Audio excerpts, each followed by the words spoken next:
Okay, chapter 3 is on page 14 and starts off Southern Sudan in 2008.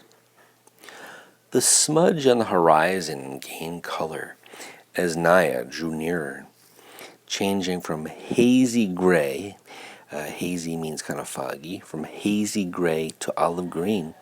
The dirt under her feet turned to mud, then sludge, until at last she was ankle deep in water.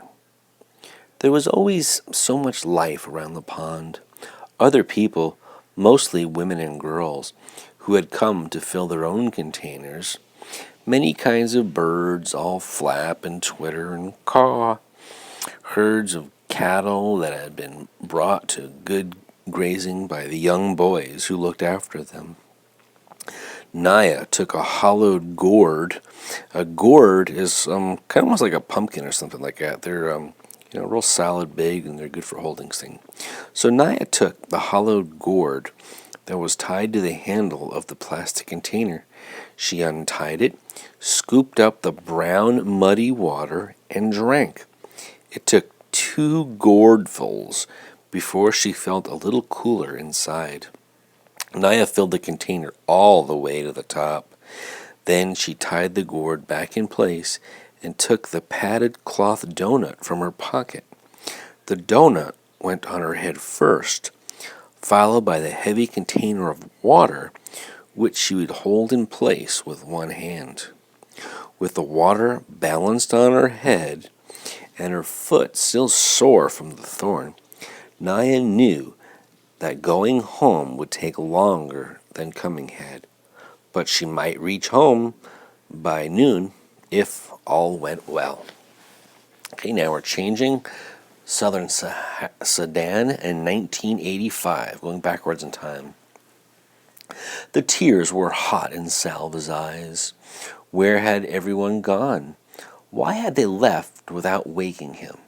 He knew the answer, because he was a child who might tire easily and slow them down and complain about being hungry and cause trouble somehow. I would not have been any trouble. I would not have complained. What will I do now? Salva took a few steps to see what he could see. On the far horizon, the sky was hazy. Again, hazy means foggy, from the smoke of the bombs. About 100 paces in front of him, he could see a small pond. Between the pond and the barn was a house, and yes, a woman sitting in the sun. Holding his breath, he crept closer until he could see her face clearly. The ritual scar pattern on her forehead. Now, a ritual is something that a culture does a lot. So this is a ritual scar pattern on her forehead. We're familiar. They were Dinka patterns, which meant that she was from the same tribe as Salva. Okay, let's turn the page. Go to page 16. Salva let out his breath in relief. He was glad that she was not a Nuer. The Nuer and the Dinka had a long history of trouble. No one, it seemed, was sure where Nuer land ended and Dinka land began.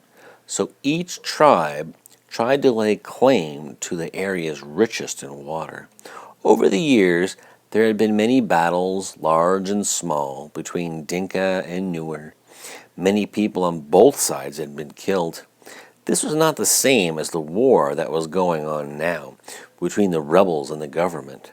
The Dinka and the Nuer had been fighting each other for hundreds of years. The woman looked up and saw him. Salva flinched. He was like, move real quick. So Salva flinched at her glance. Would she be friendly to a stranger? Would she be angry with him for spending the night in her barn? But at least he was not alone now, and that knowledge was stronger than the uncertainty about what the woman might do or say to him. He walked towards her. "Good morning, Auntie," he said, his voice trembling. She nodded at him. She was old, much older than Salva's mother. He kept quiet, waiting for her to speak. "You must be hungry," she said at last. She stood and went into the house. A few moments later, she came back out and gave him 2 handfuls of raw peanuts. Then she sat down again. Page 17.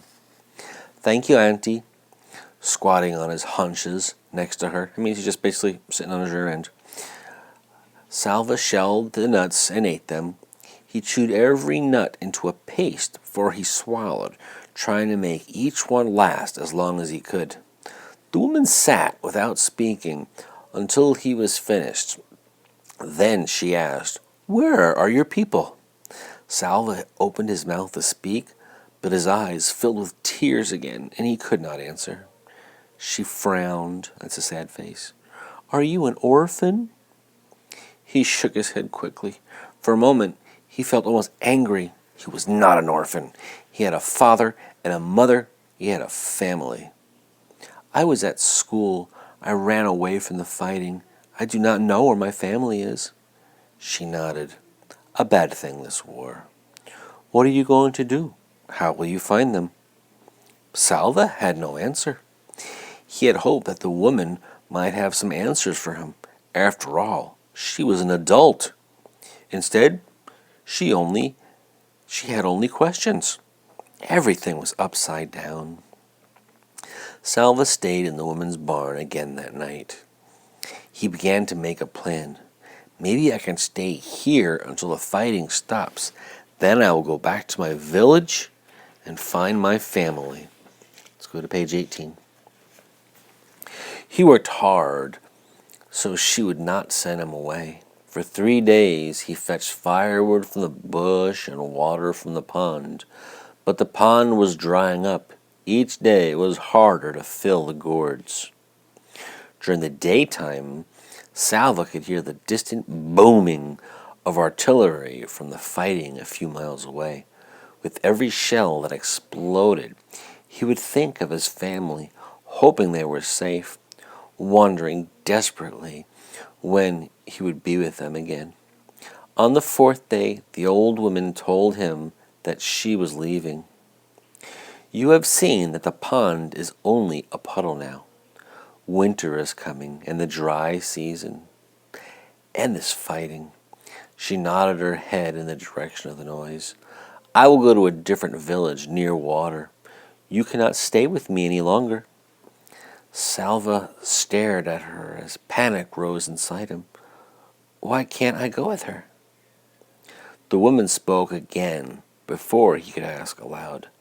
"The soldiers will leave me alone, an old woman on her own.